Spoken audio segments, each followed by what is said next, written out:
Que bom estar aqui com vocês.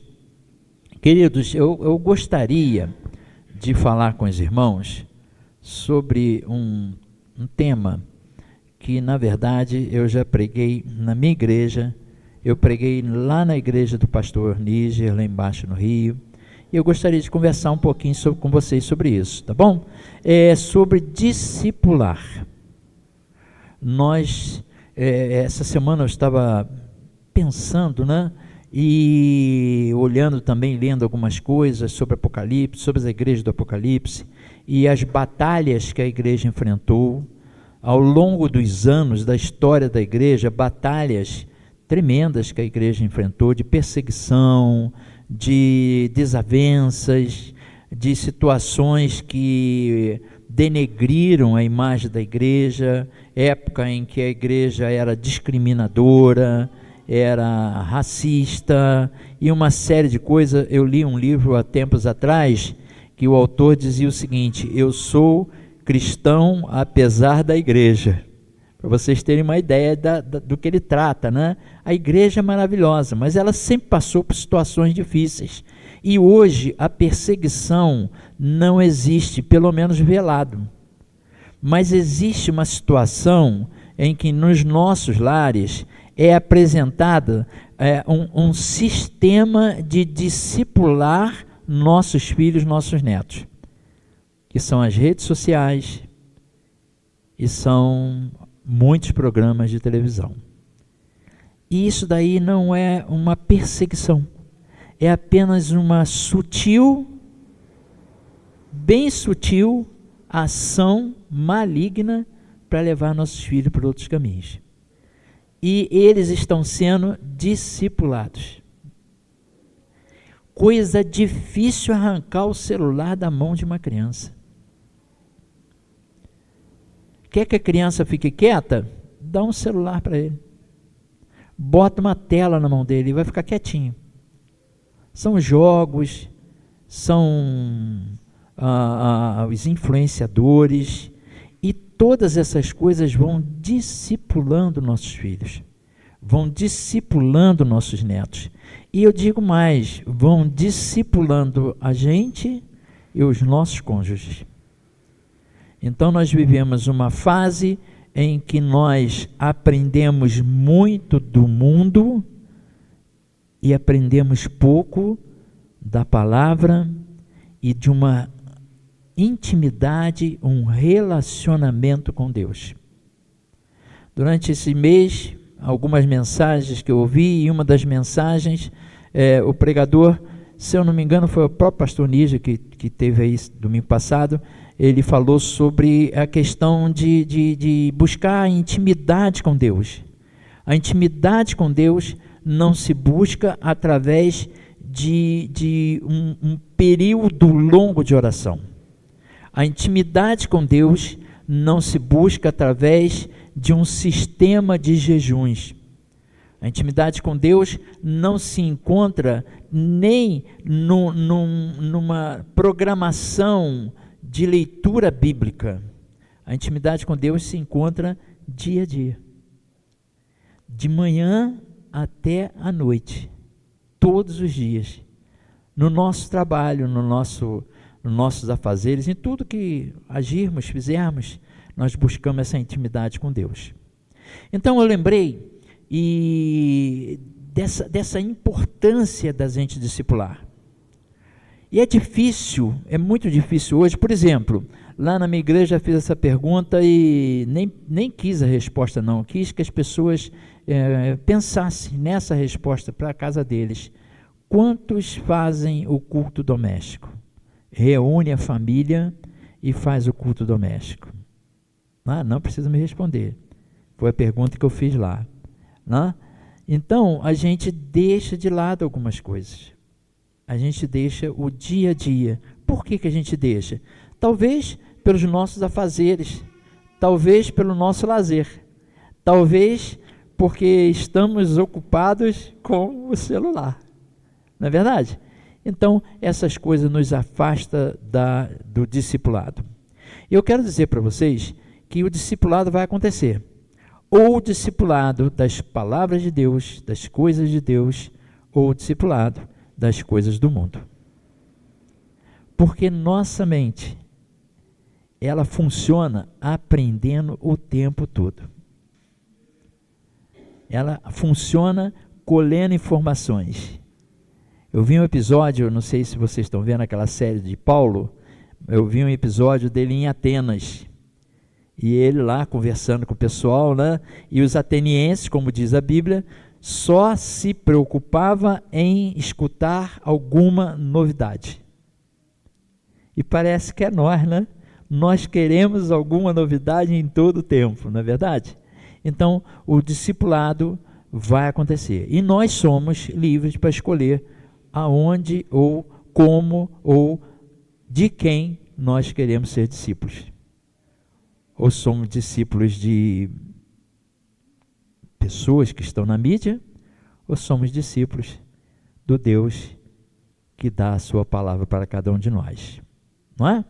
E o discipulado, vou descer um pouquinho, tá bom, pastor Márcio? Eu gosto de andar aqui no meio do pessoal.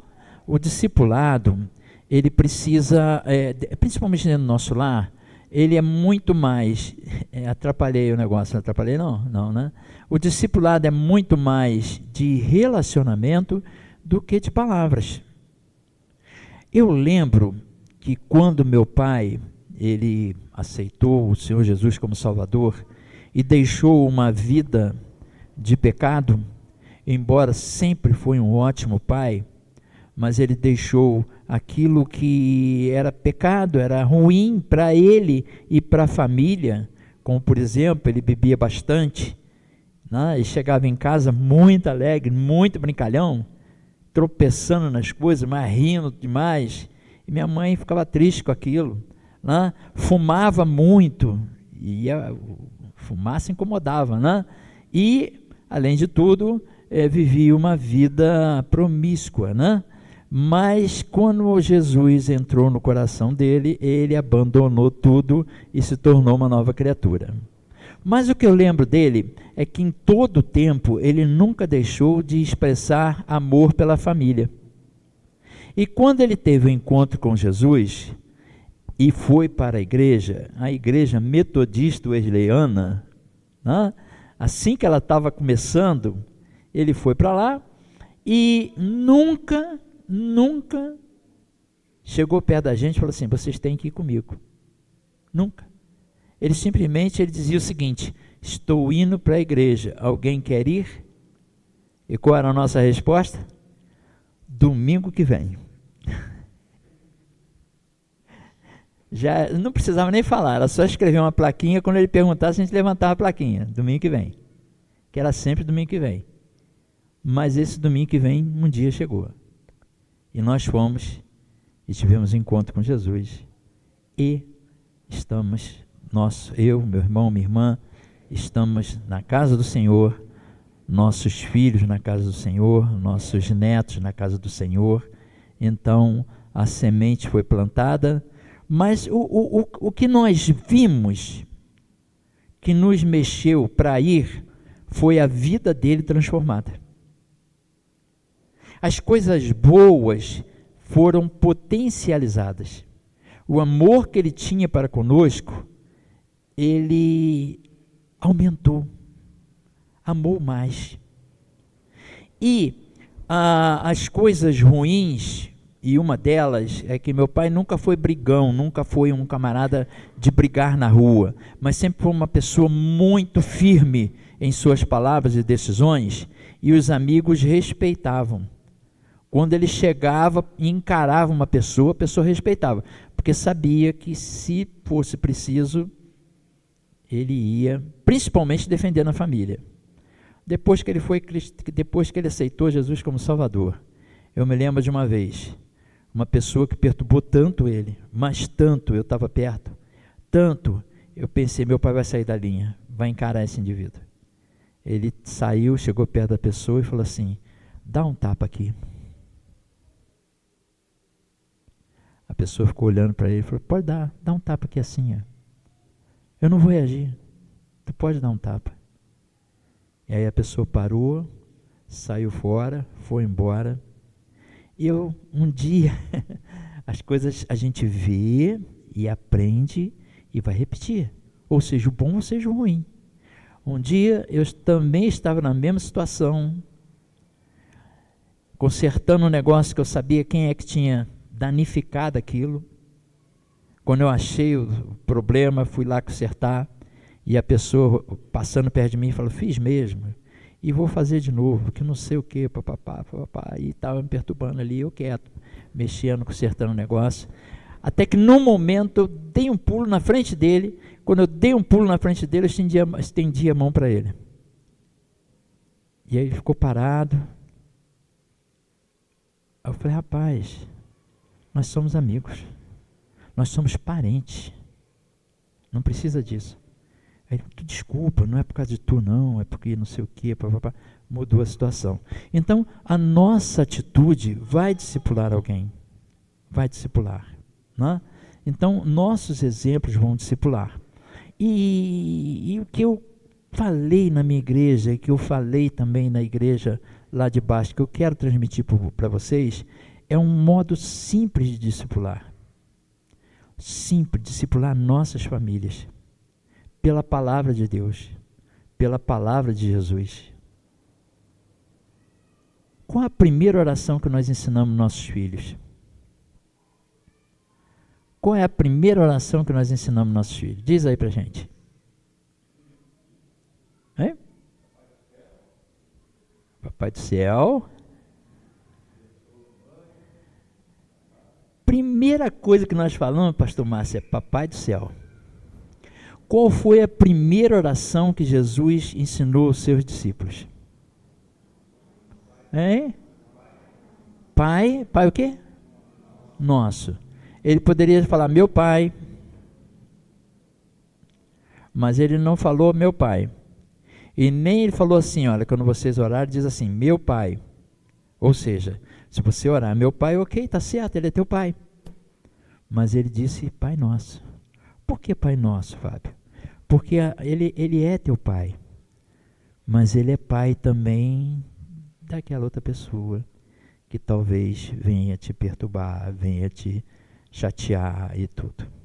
Ah, o cristão não faz isso. Que não faz o quê? É ruim. Não devia, mas faz. Então, quando nós discipulamos nossos filhos, levando não só a expressão de Pai Nosso, mas a expressão de coração, de vivência. Quem viu aquele filme A Cabana? Quem viu? Quem viu? Algumas pessoas se escandalizam de a figura do pai estar representada por uma mulher, não é, pastor Márcio? Mas no decorrer do filme a gente vai entender o porquê. Porque o camarada, ele tinha aversão ao seu pai. Então, aquele camarada, ele tinha uma aversão à figura masculina. Agora, Deus tem forma? Não. Ele vai se apresentar como? Eu não sei. No caso do filme, até que o homem perdoasse o pai, que no final do filme, quem não viu, veja que é muito bacana, no final ele se apresenta como um homem. Não é? Então, é entender que realmente Deus é o nosso Pai. É o meu Pai em particular. E quando eu penso no Pai, eu penso naquele que me amava.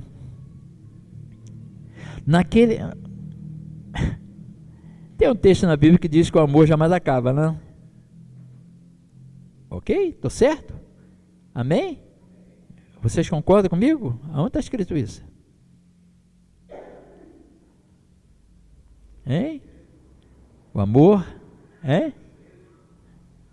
Coríntios 13. A poesia do amor ali, né?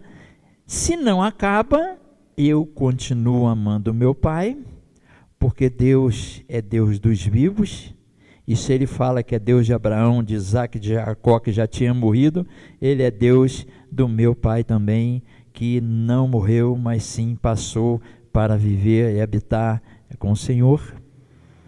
Então eu continuo amando, e como o amor é a essência de Deus, acredito que meu pai continua me amando. Não é? Então eu creio nisso. Mas o maior amor é desse pai que não tem defeito.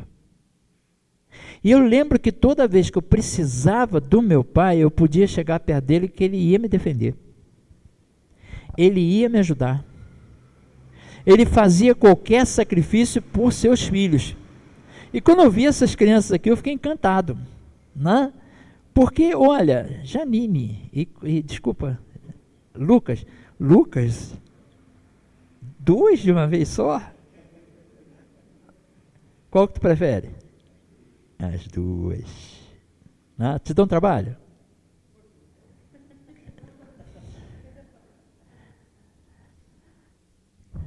Duvido que alguém chegasse perto dele e falasse assim, ó, 2 é muito, rapaz, me dá 1, se ele daria. Porque o amor protege, sustenta, cuida, disciplina. A palavra de Deus diz que se nós estamos sem disciplina, não somos filhos, somos bastardos. Deus nos disciplina, que coisa boa. Por que Deus nos disciplina? Para castigar? Né? Eu lembro que eu escutava algumas pessoas dizendo o seguinte, eu vou orar para Deus pesar a mão. Esse não é o Deus que eu conheço, que quer pesar a mão.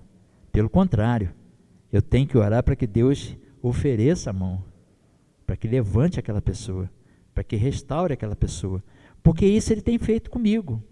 Tem feito com você, pastor Márcio? A cada dia, a cada momento.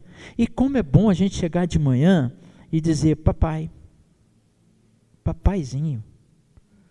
Não é assim que nos ensina a palavra quando diz que nós recebemos o Espírito que fala Abba, Pai, ou seja, papaizinho. Então, só no início da oração, já tem uma lição tremenda de relacionamento. Eu não posso ter vergonha do meu pai. De chegar perto dele, né, pastor Nácio? De chegar perto dele e dizer o seguinte, pai, olha só, tá ruim para o meu lado. Ou de chegar perto dele e falar, pai, olha, eu fiz uma burrada. Pai, olha só, eu fiz um negócio que vai trazer problemas. Me ajuda. Talvez ele vira para mim e diga assim, as consequências você vai ter que segurar.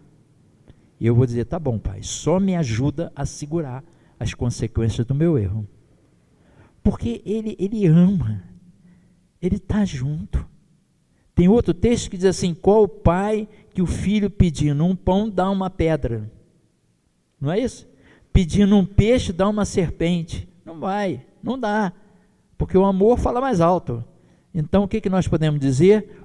Tudo que nós precisamos e pedimos ao nosso papai, ele vai atuar em nossa vida.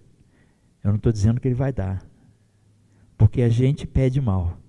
E aí Tiago também disse, vocês não receberam porque pediram mal, pediram para gastar nas suas vaidades. Tudo de bom, tudo necessário, Deus vai nos dar. E aí ele continua, Pai nosso, aí vamos lá, o que ele diz? Que estás no céu, né? Aí ele diz uma outra palavrinha, o que é? Santificado, santificado. O que é santificado? Santificado é separado. Se ele é separado, se ele é santo, se ele está no alto e sublime trono, nós devemos honrá-lo. Então, eu gosto de substituir essa palavra por honrado, porque nós devemos ensinar nossos filhos, e devemos ensinar nossos cônjuges, e devemos fazer disso uma prática em nossa família, de honrar a Deus todos os dias, todas as horas, em todo lugar. Quando nós amamos a Deus, quando nós sentimos essa paternidade de Deus para conosco, e que nós o honramos, nós o amamos, nós nos tornamos impossibilitados de pecar. Como é que eu posso ofender Volto a falar com o pastor Márcio, né? Como é que eu vou ofender pastor Márcio? Se ele mora no meu coração, se eu gosto dele demais. Como eu vou ofender? Não dá para ofender. Muitas vezes a nossa esposa, eu e Cleide, né, nós somos casados, vamos fazer 42 anos em novembro, né? De vez em quando a gente fala alguma coisinha, mas a gente se arrepende, desculpa, não é isso, porque eu quero te amar, eu quero dedicar só coisa boa para você. Então, se nós amamos a Deus, se nós compreendemos que Deus nos ama, se nós compreendemos que Ele é o nosso Pai e que supre todas as nossas necessidades, nós temos que amá-lo e honrá-lo em todo o tempo. Porque isso daí, queridos, ultrapassa o mandamento. Porque o mandamento é limitado. Se o pastor Márcio falar assim, eu não quero que ninguém sente nessa cadeira. Essa cadeira aqui está reservada para o fulano de tal. Ok, então não vou sentar. Isso é mandamento. Nós vamos sentar aqui, tá, pá. Essa cadeira vai ficar aqui. Vai encher de poeira, vai ficar suja. Se começar a quebrar, a gente nem vai olhar para ela, porque é um mandamento. E a gente está certo, está cumprindo o mandamento. Mas se é por amor, essa cadeira aqui é especial, porque o pastor Márcio, que nós amamos, falou que ela é especial. Além de eu não sentar nela, eu vou cuidar dela. Eu vou limpar, vou zelar, para que ela sempre esteja bonita, preparado para quem ele vai receber um dia para sentar nessa cadeira. Está vendo como o amor ultrapassa o mandamento? Por isso que Jesus disse o seguinte, vocês ouviram dizer que amem os seus amigos e os inimigos, que se dane. Eu, porém, vos digo, ame os vossos inimigos. Se alguém te obrigar a andar 1 milha, ande 2. Se alguém te pedir a capa, dá a túnica também. Se alguém te bater de um lado, dá o outro. Só no amor de Deus nós fazemos isso. Sabe por quê? Porque se Ele pediu para a gente fazer e nós o amamos e Ele nos ama, nós vamos honrá-lo com isso. Mesmo não entendendo por quê, mas nós vamos honrá-lo. Então, que teu nome, ó Deus, seja honrado em todo o tempo, em tudo que eu fizer, em tudo que nossos filhos fizerem. E eu estou falando isso daqui, querido, que é uma oração tão simples para ensinar as crianças. Nós ensinamos as crianças a orar o Pai Nosso, não é? Nós ensinamos isso para eles, só que muitas vezes nós não ensinamos o significado de cada passo desse daí. Não é? Depois do santificado seja o teu nome, como é que vem? O que vem depois? A gente muitas vezes perde assim um pouquinho a prática, né? Mas o que vem depois? Santificado seja o teu nome. Venha a nós o vosso reino. Que reino é esse que nós queremos que venha a nós? Quando aqueles homens que pediram a Jesus para ensiná-los a orar, quando Jesus fala do reino, qual era o reino que eles queriam? Eles queriam que Jesus derrotasse os romanos e que Israel se estabelecesse como um reino mais poderoso sobre a terra, através da guerra, através da opressão aos seus inimigos, através disso tudo. E Jesus disse o seguinte, olha, o reino já chegou, e o reino está entre vocês, e o reino é vocês. Quando nós oramos e pedimos para que o reino seja estabelecido, nós pedimos o seguinte, que eu faça que o teu reino seja estabelecido. E tem uma música que eu gosto muito, que não sei se vocês cantam aqui, que diz assim, teu reino é sempre eterno, firmado em misericórdia, justiça, bondade. Esse é o reino. Ele é firmado em misericórdia, em justiça e em bondade. Quem é que vai firmar esse reino? É Deus? Sim, mas Ele não vai descer aqui para isso. O reino de Deus será estabelecido quando essas coisas habitarem em nós.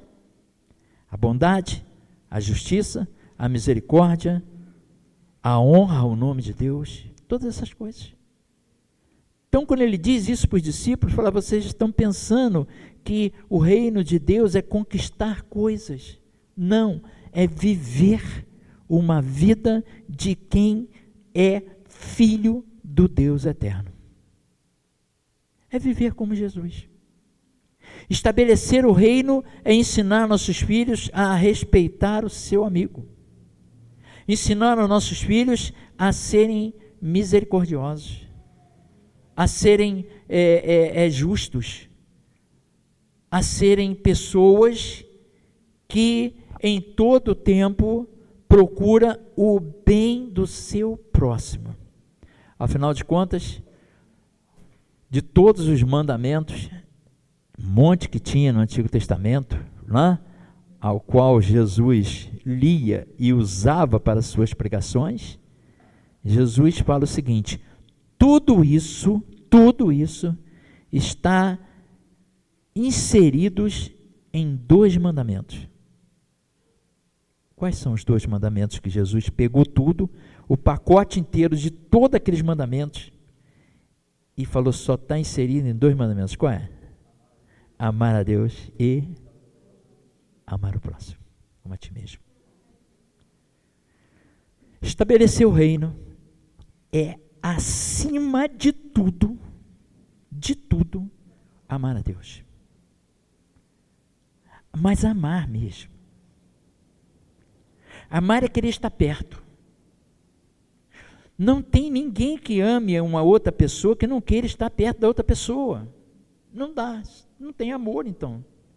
Amar é querer estar perto. Amar é querer ver a alegria da outra pessoa.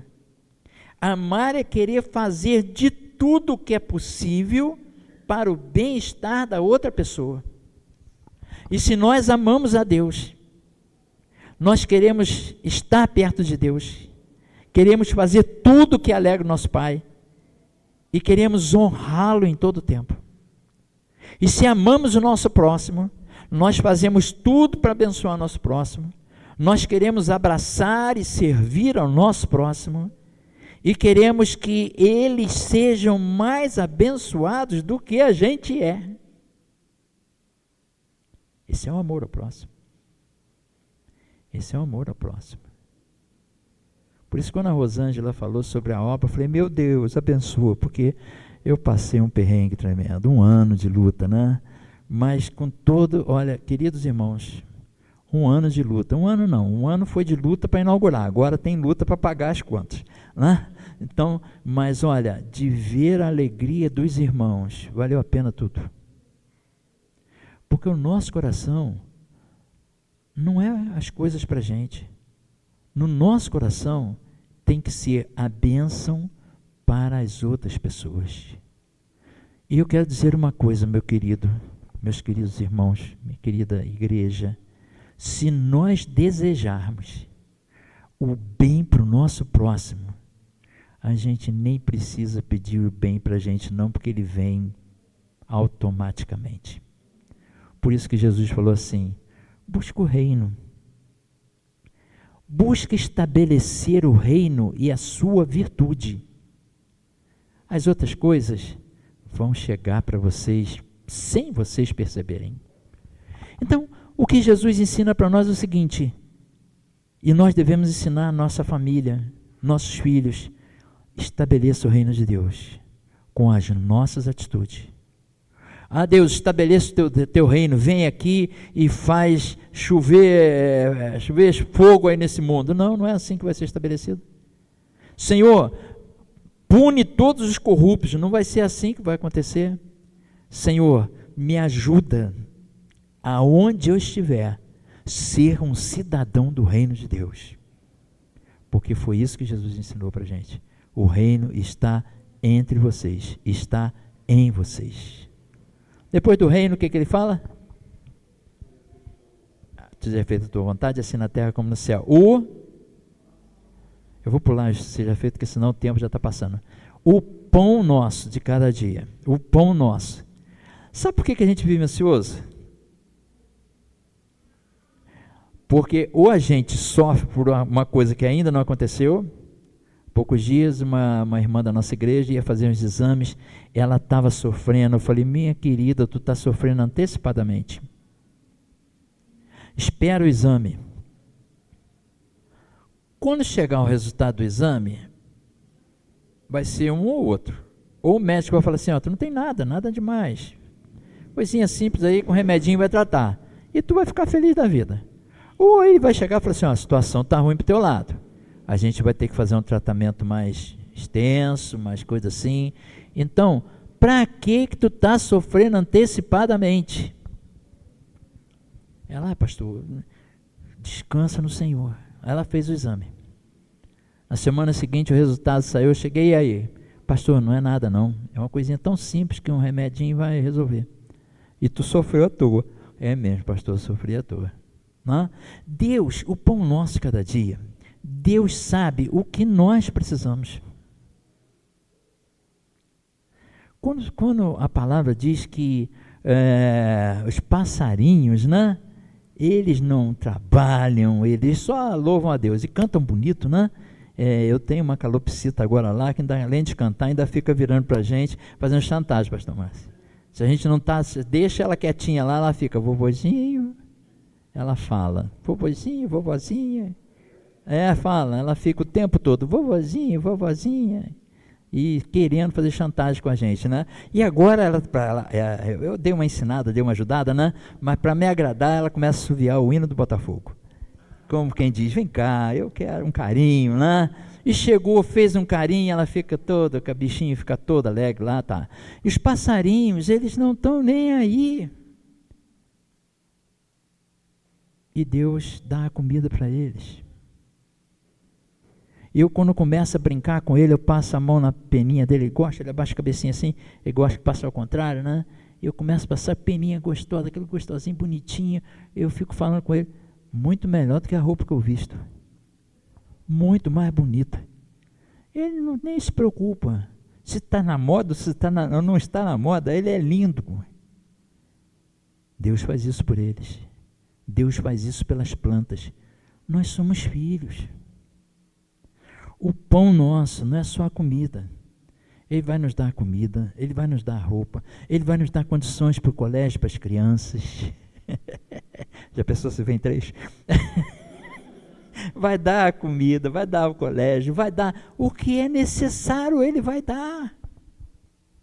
Não estou falando que a gente não tem que trabalhar e prosperar. Glória a Deus, se nós trabalhamos e prosperamos. Mas junto com a prosperidade, filhos de Deus, que honra a Deus, que estabelece o reino, junto com a prosperidade, tem que vir a generosidade, porque senão é egoísmo, é vaidade, é orgulho, é uma série de coisas. O pão nosso cada dia, Senhor, me dá o pão, me dá o sono, me dá a roupa, me dá o colégio dos meus filhos. E para ser sincero, não precisa nem pedir isso tudo não, é só falar, Senhor, está na tua mão, tu conhece a minha necessidade, supra a minha necessidade. E eu tenho certeza que Deus vai te abençoar, vai te dar força, vigor para trabalhar e ter não só o pão, mas ter muito mais pães para abençoar muitas outras vidas. Porque o nosso Deus quer abençoar. O relógio sumiu. Eu estava miguando pelo relógio, deixa eu ver aqui. 20h50, não, então eu paro por aqui. Tinha mais, mas eu paro por aqui. Não, vou respeitar o teu horário. Não, vou respeitar o teu horário. Sim, só mais um. Esse, só esse, tá? Eu paro aqui. Que esse eu nem vou ler, eu quero que vocês leiam.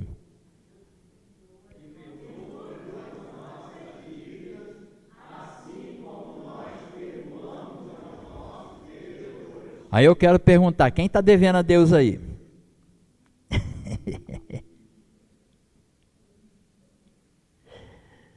Não é?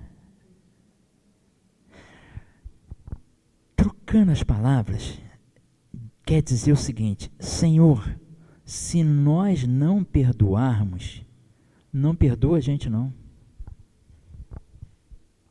Não é isso que está escrito? Perdoa-nos assim como. Nós podemos inverter isso daí e dizer exatamente isso. Senhor, não consigo perdoar, então está tranquilo, não me perdoa também não. Pesa, não pesa? Conversei com uma pessoa que ele estava muito irritada, mas muito irritada. A pessoa estava irritada, né? E eu falei, rapaz, tu tem que perdoar. Não, já perdoei, tá?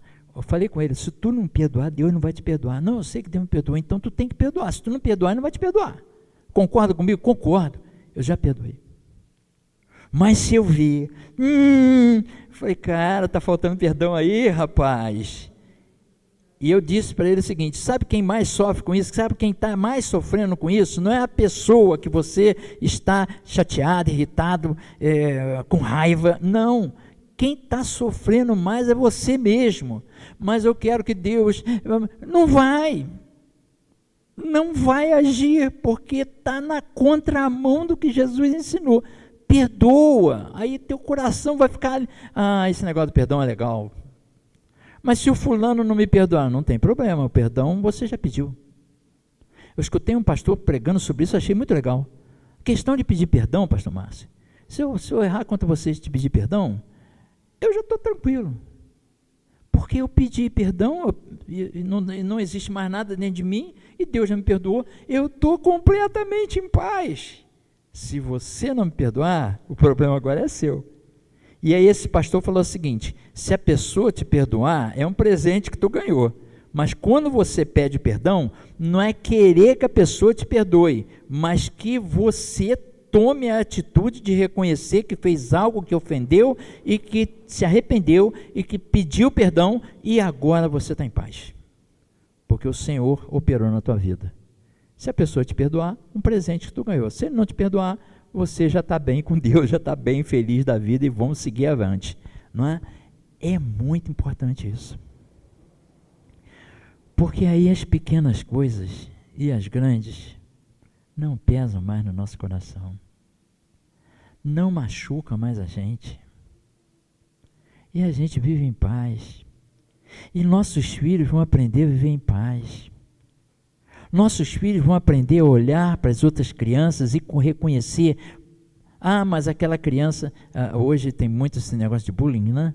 E aquela criança é diferente, mas é filho do mesmo pai que tu é filho. Aquela criança é diferente, mas Deus está cuidando dela do mesmo jeito que está cuidando de você. Ensinar essas coisas aos nossos filhos, para que nas atitudes deles, aonde eles estiverem, não precisa brigar com o professor que está falando abobrinha, não precisa brigar com um amigo que está pensando diferente. Você está pensando diferente, mas eu gosto de tudo do mesmo jeito. E sem palavras, como aconteceu com meu pai, ele ganhou a família. Sem palavras, quem será que você vai ganhar?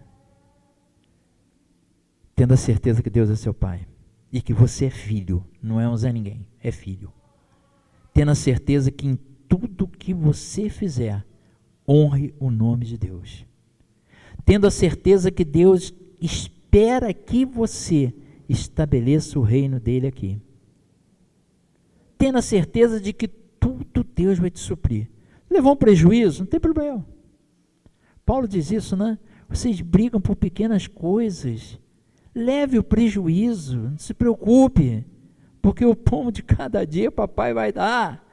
E se nós perdoarmos aquele que nos deu prejuízo, muita coisa mais virá. E que a gente esteja sempre pronto para perdoar, para sermos perdoados. Só para animar o pastor Márcio, o desafio lá foi grande. Muito grande, mas tinha uma coisa que acontecia, Deus tinha colocado no meu coração que ia dar certo, que no dia marcado a coisa estava pronta. Vários irmãos chegaram perto de mim com muito carinho, preocupado comigo, dizendo assim, pastor, não vai dar tempo. Falei, meu irmão, se não der, não tem problema, pastor, mas o senhor vai ficar triste, vai ficar com vergonha. Eu falei, não sou eu, a casa não é minha, que eu já tinha convidado as pessoas e tudo. Eu vou, eu desconvido. Falo, não vai ser nesse dia não, vai ser daqui a um mês. De boa, tranquilo. E na hora que a gente precisava de um pedreiro, ele apareceu. Na hora que precisava de um pintor, ele apareceu. Na hora que precisava do dinheiro, ele apareceu. E no dia 30, para a glória do Senhor, para a alegria dos irmãos, o templo estava sendo inaugurado. Porque o papai, que era o meu pai e pai de todos aqueles que estavam ali, olhou para nós e disse o seguinte: eu vou dar esse presente para eles. E não faltou nada. Que seja assim aqui na tua obra. Vai. Faça. O resto é com ele. Amém? Deus abençoe, irmãos.